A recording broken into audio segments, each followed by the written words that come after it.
네, 신체커가 좀 상당히 이제 뜸을 들이면서 나갔는데 그 이유가 있습니다. 왜냐면은 이제 올림픽 속보를 전해야 되는데 상당히 이 결과를 좀 알고 나가고 싶어가지고 이제 신체커가 계속해서 나가라고 했는데 나가지 않고 있었죠. 자, 좋습니다. 정부가 오늘 8월 백신 접종 계획을 발표했습니다. 만 18세에서 49세가 대상이니까요. 아마 저를 제외한 여기 이제 운영진들이 이제 그 대상입니다. 사전 예약은 오는 8월 9일부터 시작이 되죠. 자, 그리고 조금 전에 신체코하고도 얘기했습니다만 오늘도 우리 선수들 올림픽에서 대활약을 보여주고 있습니다. 관련 내용을 뉴스픽5에서 짚어보겠습니다. 이게 정치부 회의냐 스포츠부 회의냐, 자, 올림픽 기간만큼은 둘 다가 맞습니다. 시작해 볼까요? 자, 오늘 준비한 픽은요. 드디어 만나요. 그리고 박원순 유족 소송, 올림픽3에 담긴 안산가즈아, 의지주머니, 그리고 이 시각 올림픽입니다. 자, 마음 같아서 올림픽5를 하고 싶지만 그러기에는 코로나 상황이 아직도 심각합니다. 자, 신규 확진자 수는 1,710명으로 24일째 1,000명대입니다. 19일째의 수도권 4단계가 무색할 만큼 계속해서 네 자릿수를 이어가고 있습니다. 수도권이 1,114명, 전체의 67%고요. 수도권 바깥에서도 경남 98명, 대전 84명 등등 33%가 나왔습니다. 내일부터는 본격 휴가철에 맞이하는 주말이기도 하죠. 현재 방역의 단계는 4단계 최고 수준입니다만 감염에 대한 두려움과 긴장감은 그에 따라가지 못하고 있는 것 같습니다. 이동량의 감소가 일어나지 않고 있는 것이 이를 반증합니다. 우리가 멈추지 않고서 코로나를 멈추게 할 수는 없습니다. 네, 사망자는 4명이 늘었고요. 위중증 환자는 14명이 늘어서 299명이 됐습니다. 의료 체계가 버틸 수 있는 역량도 점차 한계치입니다. 주로 중환자가 입원하는 전담병원 병상은 수도권 기준 80% 가까이 찼습니다. 이 붉은 십자가가 그려진 컨테이너 박스는 코로나 이동형 음압병실입니다. 만약에 사태에 대비해서 병원 주차장에 설치를 해뒀습니다. 의료진들도 1년 넘게 24시간 대기 상태입니다. 24시간 온콜을 받아야 되는 거예요. 근데 이게 1년 넘게 계속 지속되니까 이제 의료진들도 굉장히 피로가 많이 누적되고 있는 것 같습니다. 보충되는 인력이 경험이 있는 간호사라든지 의료진이면 조금 나은데 그렇지 않은 경우도 이제 많기 때문에 전문가들은 3가지 풍선 효과를 지적하고 있습니다. 백신과 시간, 그리고 지역인데요. 자, 일단 이 백신 풍선 효과, 고연령층부터 차례로 내려오면서 접종을 하다 보니까 바이러스의 무방비로 노출된 20대에서 40대 연령층에서 위중증 환자가 급증하고 있습니다. 40대 이하의 위중증 비율은 6월 초 8%에서 최근 24%로 2달 새 3배 가까이 늘었습니다. 자, 그리고 오늘 드디어 무려 1,700만 명에 달하는 2040 백신 접종 계획이 나왔습니다. 8월 9일부터 이 10부제로 예약을 받고 26일부터는 접종을 시작합니다. 사전 예약 불편을 방지하기 위하여 사전 예약은 주민등록번호, 생년월일 끝자리를 기준으로 10부제로 나누어 진행합니다. 8월 26일부터 접종을 시작하여 9월 30일까지 접종을 시행하며 mRNA 백신을 통해 위탁의료기관 또는 예방접종센터에서 접종을 받으실 수 있습니다. 네, 정리해 보겠습니다. 일단 대상은 만 18세에서 49세 일반인, 예약 기간은 8월 9일부터 18일인데 이건 사전 예약을 의미하는 건데요.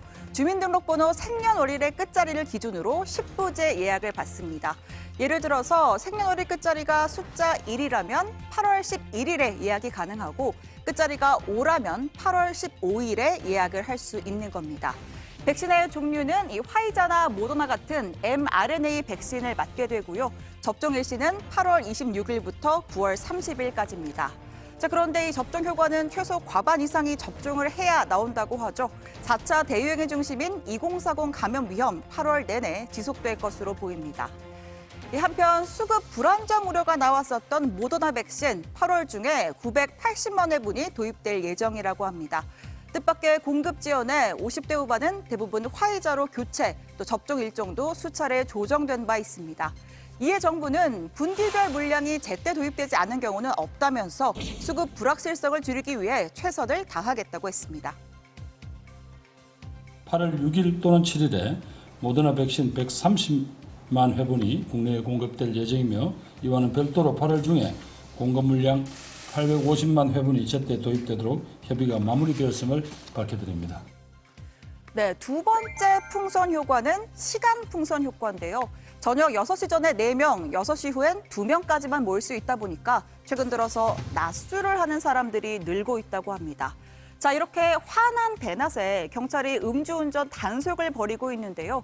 피서지 강릉에서 낮술 음주 사고가 늘자 어제 강원경찰청이 하루를 아예 날 잡고 집중 단속을 실시했습니다. 무려 18건이 적발됐다고 합니다. 자, 같은 맥락에서 이 세 번째 지역 풍선 효과도 나타났습니다. 4단계인 수도권을 피해서 3단계인 지방으로 피서 겸 나들이를 떠나는 겁니다. 이러다간 정부가 전국 4단계라는 초강수를 꺼낼지도 모르겠습니다. 2주간의 상황을 좀 계속 지켜보면서 거리두기 체계를 강화할지 또는 유지할지 또는 완화할지 등등을 종합적으로 검토해 나갈 예정입니다. 자, 올림픽이 한창인 일본의 상황도 좀 짚어볼까요? 스가 총리가 우려한 최악의 시나리오가 현실화되고 있습니다. 델타 변이가 맹위를 떨치면서 신규 확진자 수가 처음으로 10,000명을 넘어섰습니다. 1,699명인데요. 올림픽 개막일 23일에는 확진자가 4,000명대였는데 일주일도 안 돼 2.5배 이상 뛴 겁니다. 도쿄에서만 3,800여 명이 나왔고요. 사흘 연속 최다치를 경신했습니다. 전국화 양상까지 뛰면서 현재 도쿄도와 오키나와 현에만 발령돼 있는 긴급사태, 수도권의 다른 3가지 현과 또 오사카 지역까지 확대하기로 결정했습니다. これまで経験したことのない爆発的な感染拡大に向かっております。現在の新規陽性者数の増加比が継続することは早急に回避しなければなりません。 유동인구는 줄어들고 있다. 올림픽 중단 걱정은 없다라고 했던 스가 총리. 일본 언론으로부터 이러한 총리의 낙관적인 자세가 불안하다. 근거 없는 낙관으로는 국민의 협력을 얻을 수 없다는 비판을 받고 있습니다. 선수들의 건강도 좀 걱정인데요. 육상 장대 높이 뛰기 스타인 샘 캔드릭스 선수가 도쿄 도착 후에 양성 판정을 받아서 출전이 무산됐습니다. 올림픽 관련 누적 확진자도 220명으로 늘었습니다. 자, 스가 총리는 코로나 확산세와 올림픽은 무관하다는 입장을 고수했습니다. 改めて国民の皆さんにおかれましてはですね、不要不急の外出は避けていただいて、オリンピック・パラリンピックについてはテレビ等で観戦をしてほしいと、このように思っています。 네, 두 번째 픽으로 가보겠습니다. 두 번째 픽. 박원순 유족 소송입니다.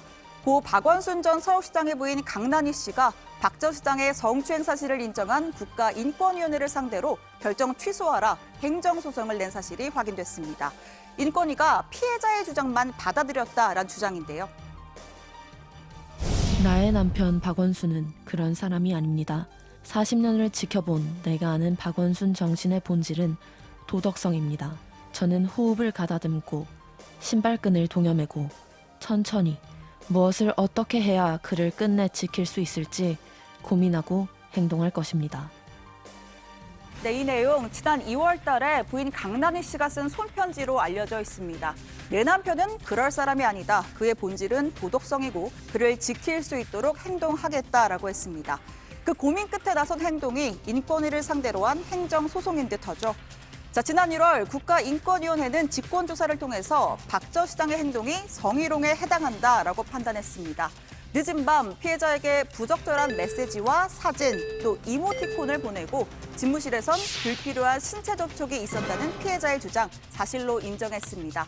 또 그러한 행위가 피해자에게 성적 굴욕감과 혐오감을 느끼게 했다고도 했습니다.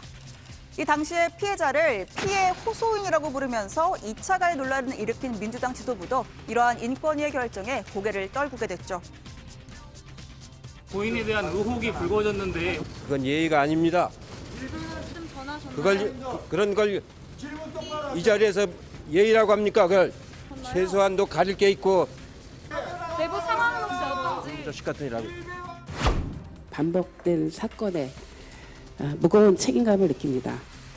무엇보다 피해 호소인이 현재 느끼고 있을 피해자와 가족들께 다시 한번 깊이 사과드립니다. 국민 여러분께도 송구스럽다는 말씀을 다시 한번 드립니다. 당시에 박 전 시장 유족 측은 이렇다 할 입장을 내지 않았었는데 발표 석 달 만인 지난 4월 말 인권위를 상대로 이렇게 소송을 제기한 사실이 확인된 겁니다. 뿐만 아니라 박 전 시장이 성폭력을 저질렀다고 보도한 일간지의 기자를 사자 명예훼손 혐의로 고소하겠다고도 했습니다. 사자 명예훼손죄는 유족이 고소를 제기해야 하는데 괜찮으시겠나? 무척 힘드실 수 있다고 했다. 강 여사는 언젠가 때가 올 거라고 생각하고 기다려왔다. 정 변호사가 하자고 하면 하겠다. 믿는다고 답했다. 이러한 유족들의 움직임, 사실상 박 전 시장의 성추행 사실을 부인하는 것으로 읽힙니다. 박 전 시장이 숨지면서 수사는 공소권 없음으로 끝이 났지만 법원은 다른 사건에서 박 전 시장의 성추행 사실 인정할 수 있다고 했습니다. 성폭행 혐의로 기소된 전직 서울시장 비서실 공무원 정모 씨의 사건에서 1심 재판부는 당시의 피해자가 박 전 시장의 성추행으로 상당한 정신적 고통을 입고 있던 것은 틀림없는 사실이라고 명시한 대목이 있습니다. 자, 결국 이러한 유족 측의 행보는 또 다른 2차 피해를 낳을 수 있다는 지적이 나옵니다. 피해자 측의 대리인은 피해자도 가해자도 소송을 제기할 자유가 있다. 소송은 자유라는 입장입니다. 다만 이 소송을 통해서 피해 정도가 더 심각하고 중한 것이었음이 인정되길 바란다. 실제 피해는 훨씬 더 심각했다라고 덧붙였습니다. 자, 이런 가운데 한국여성단체연합이 박 전 시장 성추행 피소 사실을 유출한 것과 관련해서 피해자에게 큰 고통을 줬다며 정식으로 사과문을 올렸습니다. 김영순 전 여성연합 상임대표가 역시 여성연합의 지도부였던 민주당 남인순 의원에게 피소 사실을 유출했다는 것 이미 수사 결과로도 드러난 바가 있는데요. 자, 무려 7개월간의 침묵 끝에 나온 사과입니다. 저는 박원순 시장에 대한 피소 사실을 몰랐습니다. 저부터 통렬하게 반성합니다. 너무나 참담한 마음과 자책감이 엉켜서 많은 어려움이 있었다는 것을 양해 부탁드립니다. 이상입니다. 네, 분위기를 좀 바꿔보겠습니다. 이어서 올림픽 3의 시간입니다. 자, 오늘의 첫 번째 픽은 안산 가자입니다. 방금 전에 속보가 들어와 있죠. 여자 양궁대표팀의 막내 안산 선수가 3관왕 도전에 나섰는데요. 8강에서 우리 강채영 선수를 꺾고 올라온 러시아올림픽위원회의 엘레나 오시포바와 맞붙었습니다. 자, 세트 스코어는 5대5, 그래서 연장 슛오프까지 갔죠. 안 선수가 10점 쏘고 러시아 선수가 8점 쏘면서 안 선수 금메달 획득했습니다. 네, 안 선수 이번 올림픽에서 같은 막내 라인인 김재덕 선수와 함께 찰떡궁합을 선보이면서 첫 혼성전 금메달 땄고요. 이어서 여자 단체전에서도 대활약 펼치면서 2관왕 올랐습니다. 자, 그리고 조금 전 이 개인전 금메달로 양궁 역사상 첫 3관왕의 위협을 달성하게 됐습니다. 박수입니다. 네, 두 번째는 의지주머니입니다. 다들 무슨 말인지 아시죠? 어제 이스라엘과 맞붙은 야구 조별리그 1차전 2대2, 4대4, 엎치락 뒤치락 연장까지 가는 접전 끝에 6대5 1점 차이로 승리를 거뒀습니다. 노아웃 1, 2로 시작한 10회 초 오승환 선수가 연속 삼진 3개를 잡으면서 분위기를 확 바꿨고요. 10회 말 투아웃 만루 상황에서 양의지 선수가 몸에 맞는 타구로 출루하면서 극적인 끝내기 결승점을 만들었습니다. 자, 마지막은 이 시각 올림픽이죠. 일단 또 반가운 메달 소식이 또 하나 들어와 있습니다. 사격 여자 25m 김민정 선수가 역시 슛오프까지 가는 접전 끝에 깜짝 은메달을 획득했습니다. 사격이 이번 대회에서 좀처럼 힘을 쓰지 못했는데 개막 8일차 만에 나온 소중한 첫 사격 메달입니다. 자, 그리고 펜싱 남자 에페 단체전이 있었는데 준결승이 한일전이었습니다. 할 수 있다. 박상현 선수가 대활약을 펼쳤지만 아쉽게도 38대 45로 패했습니다. 저녁 6시 30분에 중국과의 동메달 결정전에 나설 예정입니다. 자, 마지막은요. 어제 값진 은메달 선사해준 조구함 선수에 이어서 유도 개인전 여자 경기가 있습니다. 한미진 선수 패자부활전 거쳐서 동메달에 도전할 예정입니다. 자, 여러분은 어떤 뉴스를 오늘의 원픽으로 꼽으셨나요? 언제나 뉴스픽은 신체커, 올림픽은 신토토와 함께입니다. 지금까지 뉴스픽5였습니다.